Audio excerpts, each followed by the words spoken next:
ওকে, so right now এই মুহূর্তে যদি কথা বলি যে টিএলই এখনো পর্যন্ত 3টা কিল পয়েন্ট কিন্তু সিকিউর করেছেন তিনি। জি প্ল্যানটাকে ব্যবহার করে কিন্তু খুব কুইকলি কিন্তু তাদেরকে পজিশনটাকে রোটেট করতে দেখেছি। চলে যাচ্ছেন নাম্বার মিলে এবং সেখান থেকে নতুন করে আবার একটা ফাইটে কিন্তু এনগেজ করতে চাইবে।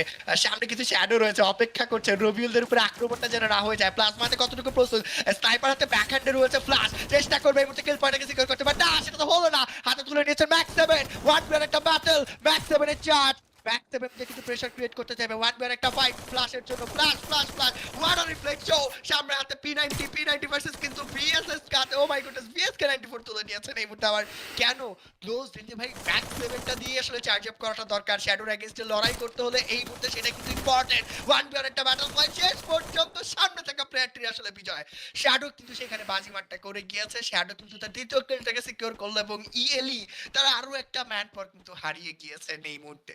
হয়তো বা খুব কুইকলি আমরা রিকভার হতে দেখবো, ফিরে আসতে দেখবো আমরা ভার্চুয়াল এই মঞ্চে, কিন্তু সময় কিছুটা প্রয়োজন। তানিয়া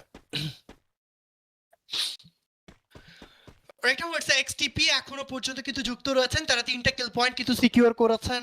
3টা কিল আমরা তাদেরকে কভার করতে দেখেছি আজকে দিনের এই মঞ্চ থেকে। অন্যদিকে যদি আমি কথা বলি, এখানে কিন্তু নতুন আরো একটা ফাইট কিন্তু শুরু হওয়ার সুযোগ রয়েছে। এক্সটিপি সিপ্লাসকে দেখতে পাচ্ছিলাম, সিপ্লাস কিন্তু তার একটা অলরেডি নকডাউন বের করেছেন, ডাবল পিস্তলটাকে ব্যবহার করেছে। P90 স্প্রেতে শ্যাডো সে হয়তোবা নকডাউন গুলোকে কিলে কনভার্ট করার চেষ্টা করবেন, এটা ছাড়া তার হাতে কি অন্যরকম কোনো সুযোগ রয়েছে?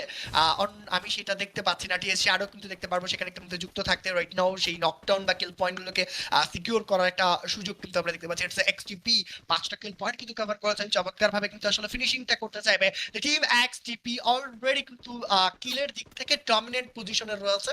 অন্যদিকে